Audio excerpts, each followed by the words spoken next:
오늘 이 시간 4월 두 번째 주일, 4월 화평의 달을 맞아서 두 번째 주일에도 화평에 대한 주제의 말씀을 우리 함께 나누도록 하겠습니다. 오늘 말씀을 좀 들어가기 전에 하나 좀 묻겠습니다. 우리 강 장로님, 우리나라에서 제일 높은 산이 어떤 산이에요?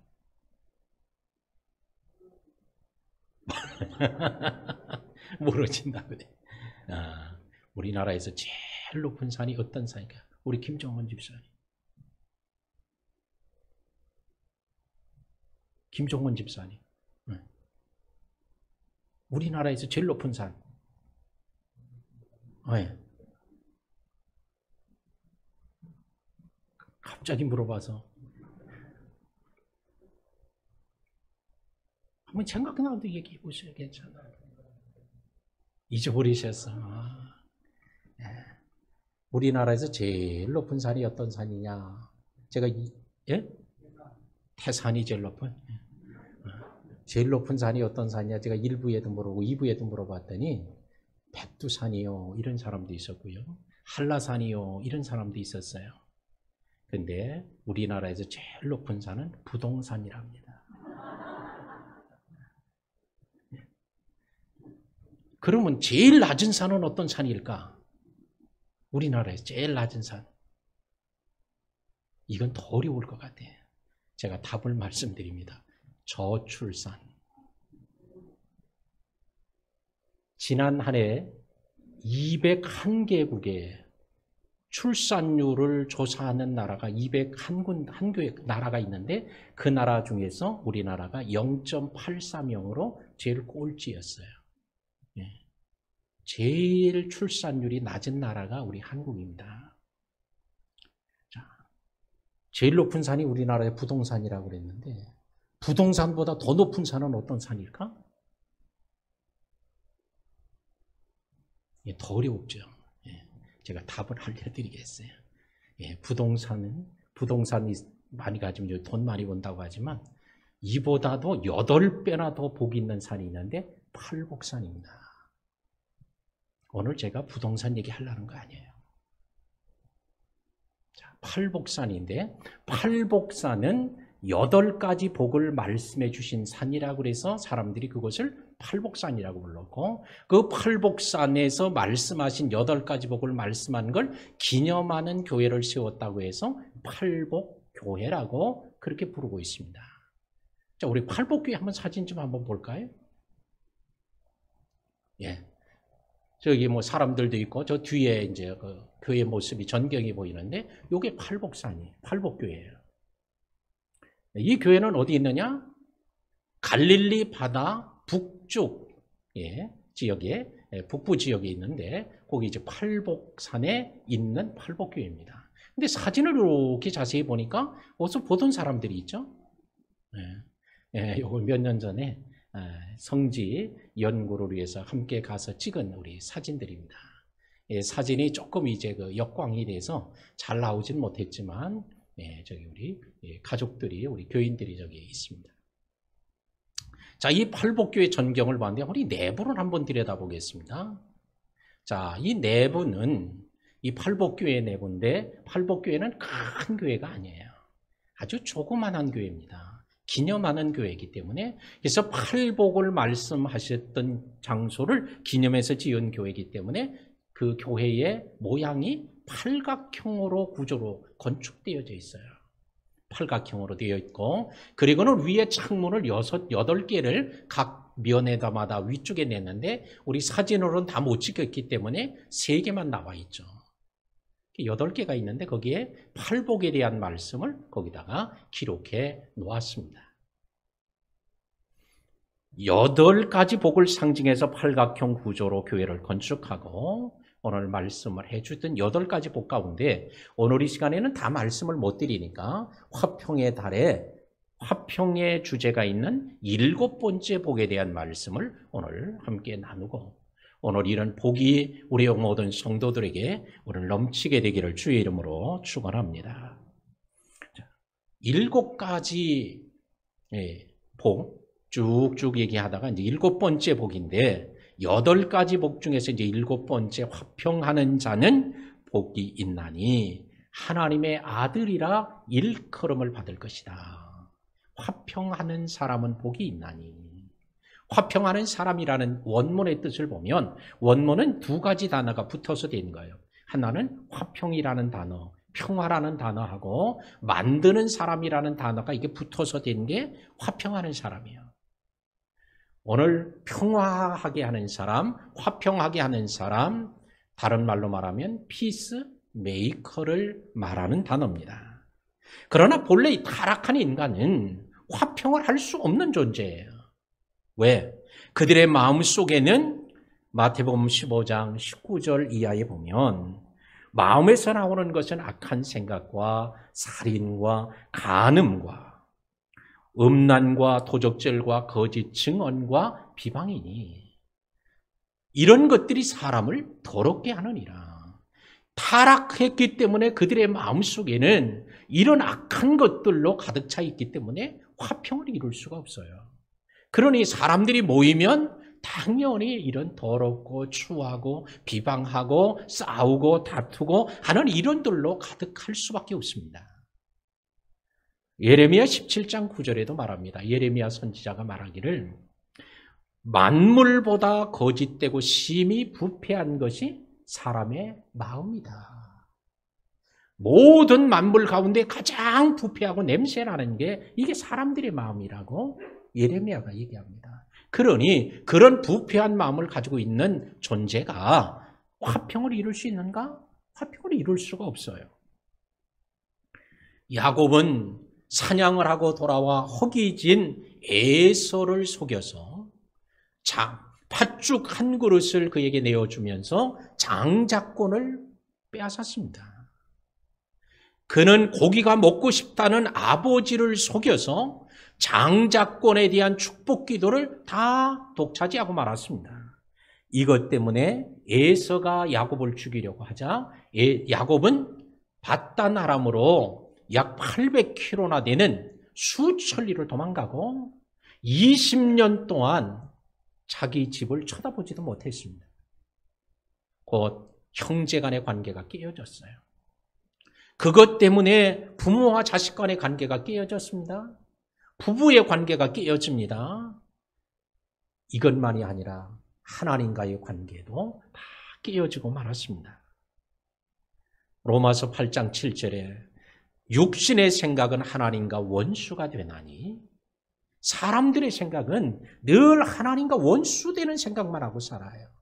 육신의 정욕, 이생의 자랑, 안목의 정욕으로 꽉 차 있으니까 그런 생각은 하나님과 원수가 될 뿐이다 라고 말씀을 합니다.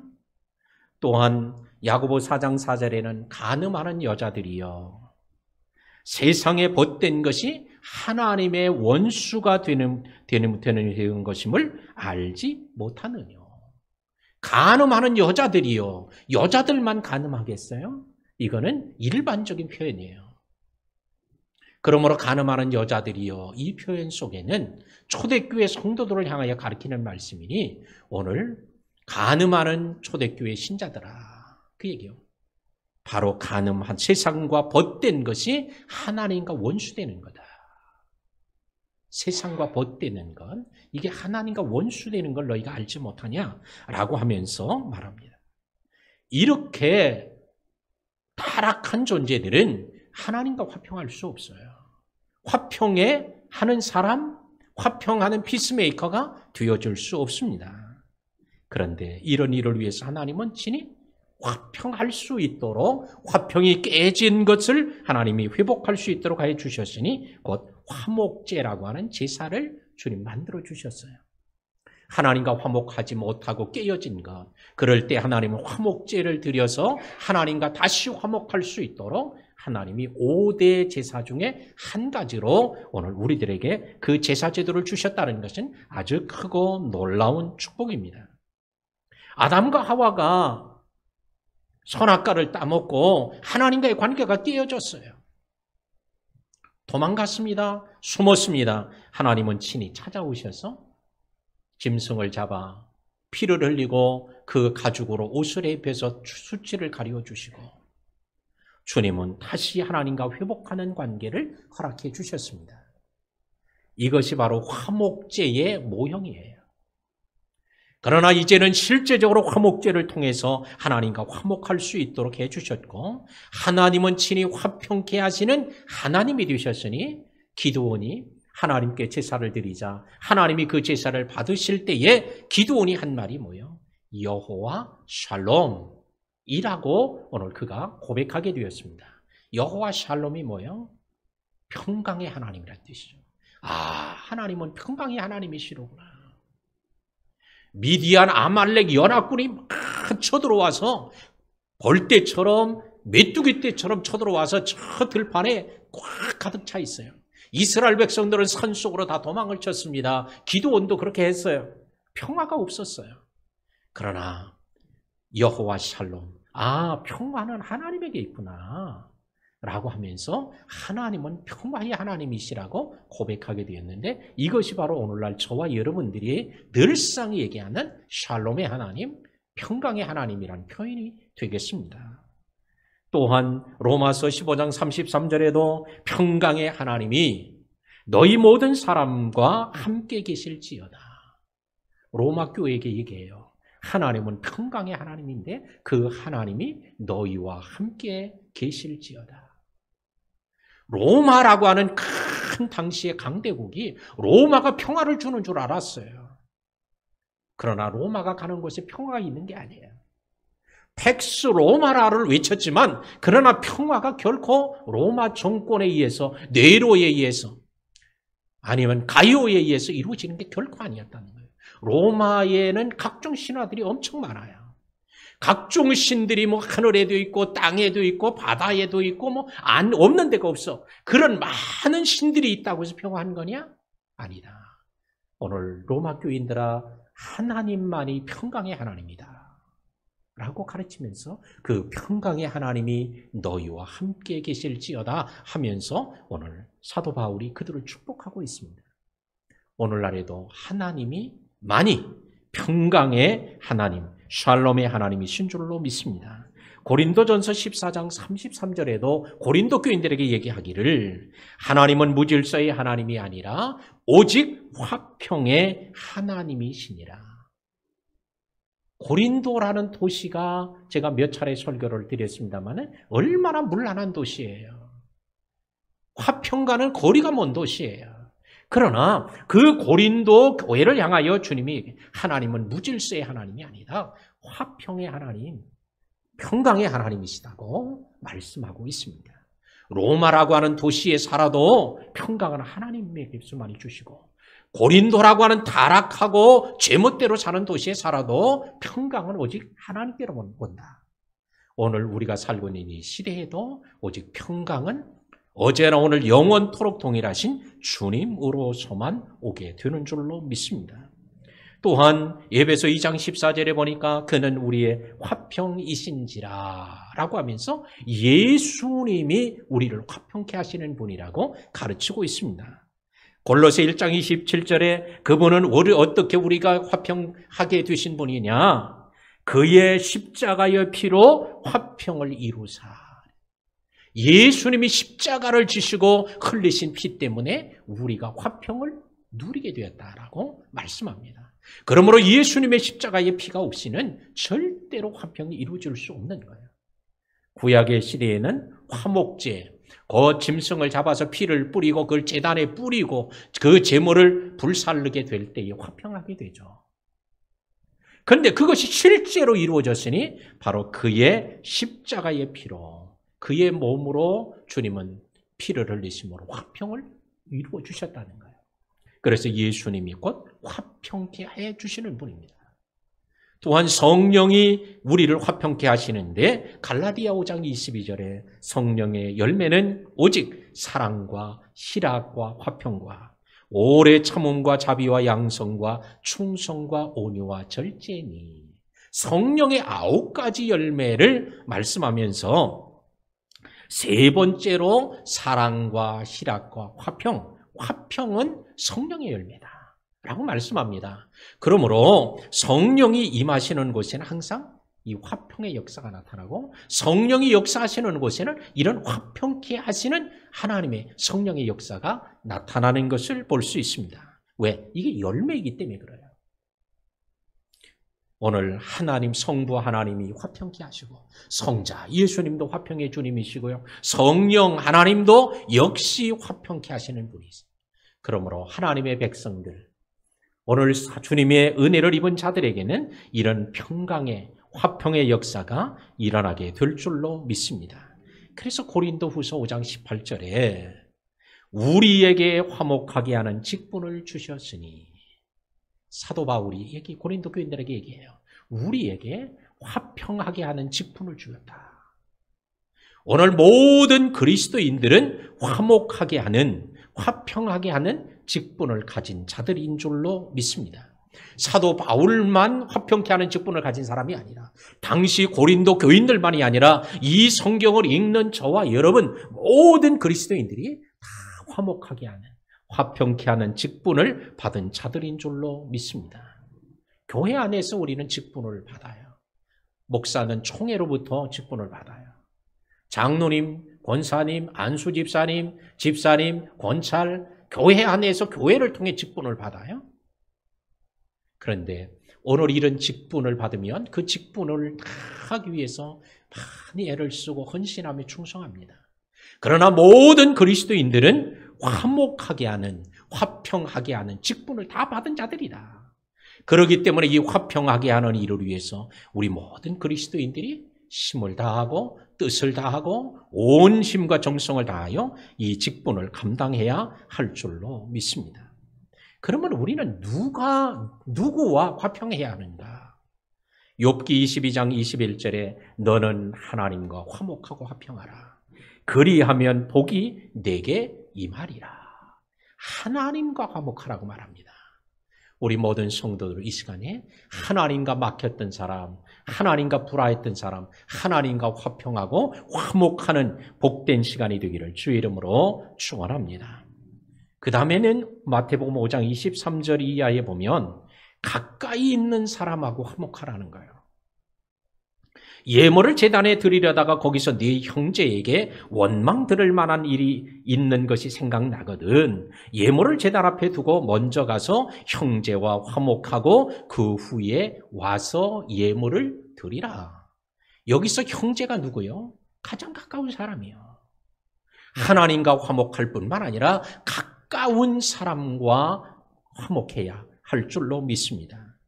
누가복음 6장 35절에 오직 너희는 원수를 사랑하고 선대하며 아무것도 바라지 말고 구워주라. 그리하면 너희 상이 클 것이요 또 지극히 높으신 이의 아들이 되리라. 너희 원수를 사랑하고 선대하며, 이게 뭐예요?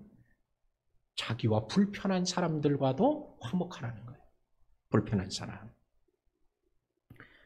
또한 로마서 12장 18절에 할 수 있거든. 모든 사람과 더불어 화목하라. 할 수 있는 대로 모든 사람과 더불어 화목해야 돼요. 오늘 이 시간에 우리 성도들은 하나님과도 화목하고 가까운 사람하고도 화목하고 우리를 불편하게 하는 사람하고도 화목하고 모든 사람과 화목해야 할 줄로 믿습니다. 화평하게 하는 사람은 어떤 복을 받는가? 화평하게 하는 자는 하나님의 아들이라 일컬음 불리워진다는 거예요. 하나님의 아들이라고. 예수님께서 마지막으로 제자들에게 얘기합니다. 내가 너에게 새 계명을 주노니 서로 사랑해라. 너희가 서로 사랑하면 모든 사람이 너희를 내 제자인 줄 알리라. 서로 사랑하는 모습을 보면 예수님의 제자들이로구나 이렇게 아는 거예요. 당시에는 많은 랍비들이 있었습니다. 훌륭한 선생님들이 있었어요. 그들을 추종하는 무리들이 있었습니다. 세례 요한을 추종하는 무리들의 특징은 뭐예요? 세례 요한을 닮아서 아주 검소하게 살아갑니다. 금욕적인 삶을 살아가요. 옷도 절대 사치하지 않습니다. 마치 약대 토로소에 가죽띠를 띈 것처럼, 그들이 먹는 음식이 메뚜기와 석청이었던 것처럼 최소한의 것만 먹고 진짜 벗지 않고 부끄럽지 않을 정도로만 입고 사는 이런 검소하고 금욕적인 삶을 살아요. 그리고는 위기와 어려움이 생기기만 하면 금식을 하는 거야. 오늘 그들의 모습을 보면 저 사람들은 세례 요한의 제자들이구나. 금방 아는 거예요. 모습만 보고도. 그런데 조금만 어려움이 있거나 불만족스러운 일이 있으면 칼을 들고 길거리로 나서는 사람들이 있어요. 그들을 보면 그들은 뭐라고 생각해요? 야, 저들은 열심당 제자들이로구나. 금방 아는 거예요. 오늘 예수님의 제자라고 하는 것을 사랑하는 것을 통해서 알게 된다는 거예요.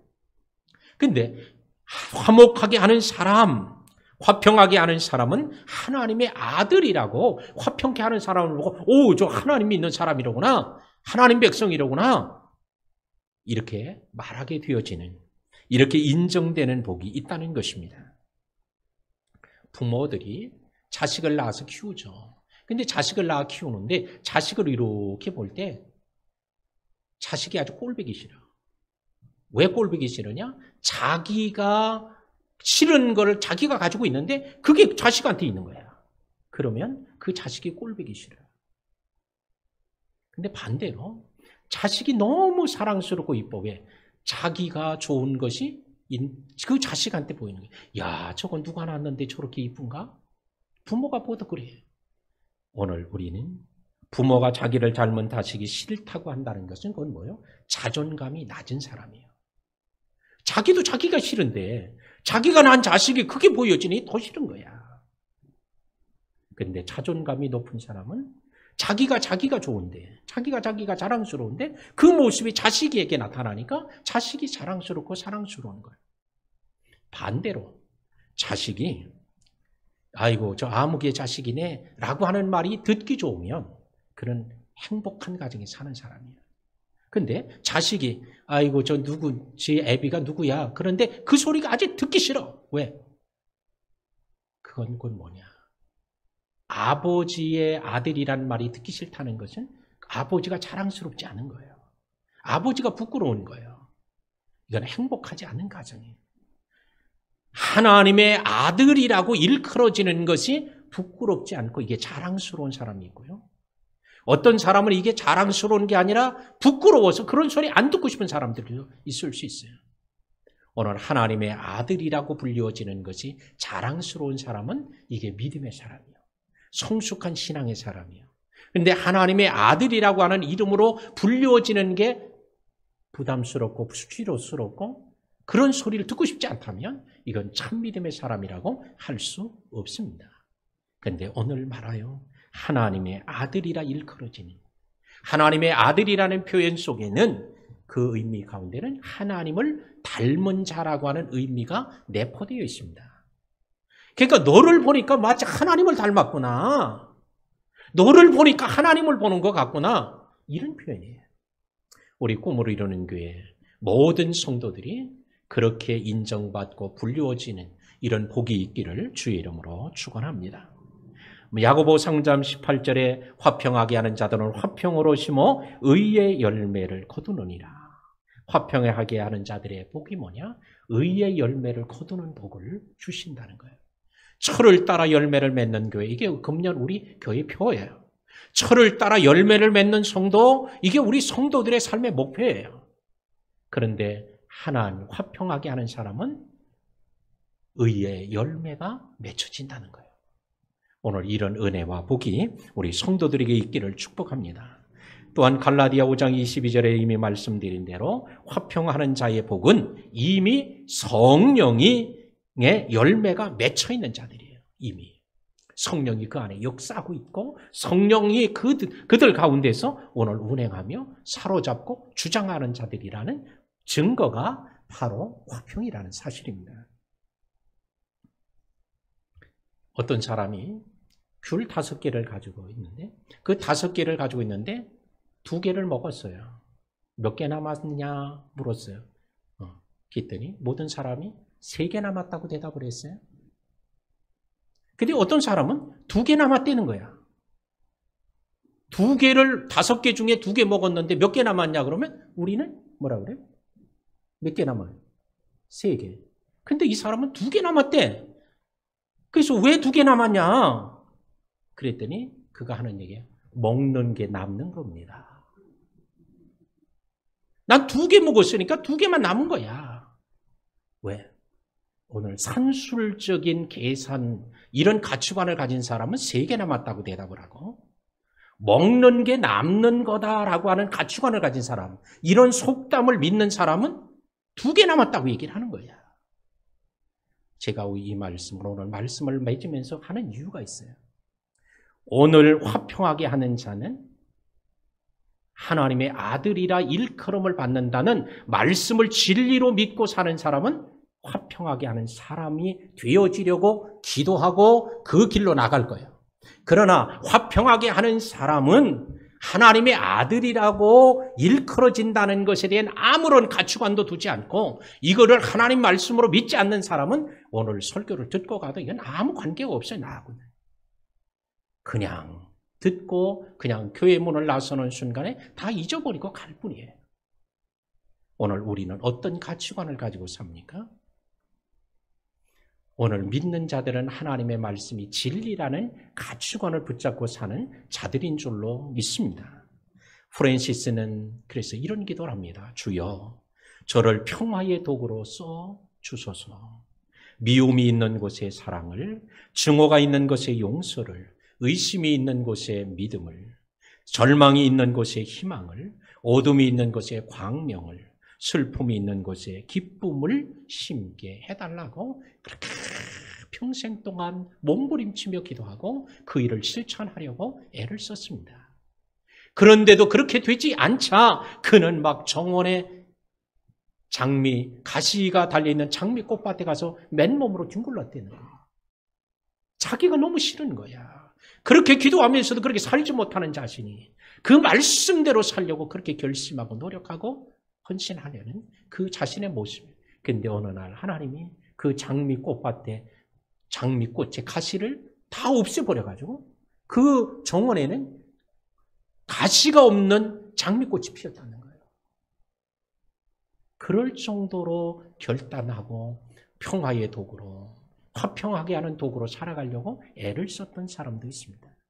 사랑하는 우리 성도 여러분, 오늘 이 시간에 우리들이 먼저 화평하게 하는 자가 복이 있다는 말씀을 먼저 하나님의 말씀으로 믿는 믿음을 갖고, 두 번째는 오늘 그렇게 될 수 있도록 기도하는 자들이 되고, 우리가 문을 열고 나서는 순간부터 이런 축복의 도구, 평화의 도구로 쓰임받아야 되겠다는 결단을 하고 행동하는 우리 모든 성도들이 되시기를 주의 이름으로 축원합니다.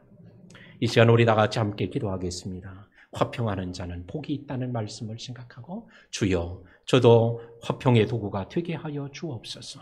화평하는 자가 되게 하시고 화평하는 자의 복을 누리는 은혜를 주시도록 우리 나같이 한 음성으로 기도합니다. 할렐루야. 하나님, 오늘도 우리를 사랑하시는 주님, 우리를 사랑하사 귀한 말씀 주셨습니다. 오늘 시대가 어렵고 코로나로 인하여 하나님, 많은 공동체들이 가정에서 많은 불화와 어려움들을 겪고 있습니다. 회사에서도 직장에서도 하나님, 어떤 곳에 모임이 가도 오늘 평안과 위로가 없는 곳이지만, 그러나 오늘 화평하는 자들이 더 특별히 필요한 시대에 오늘 화평하게 하는 자는 복이 있다고 주님 말씀하신 대로 우리 사랑하는 모든 성도와 오늘 우리 몸된 교회가 화평하게 하는 우리 하나님 귀한 놀라운 축복의 통로와 도구가 될 수 있도록 축복하여 주시옵소서. 오늘 이 시간의 마음으로도 이와 같이 하나님 소망하며 입술로도 간구하고 삶을 통하여서도 실천되어지는 놀라운 주의 복이 있게 하여 주옵소서. 예수님 이름으로 기도하옵나이다. 아멘.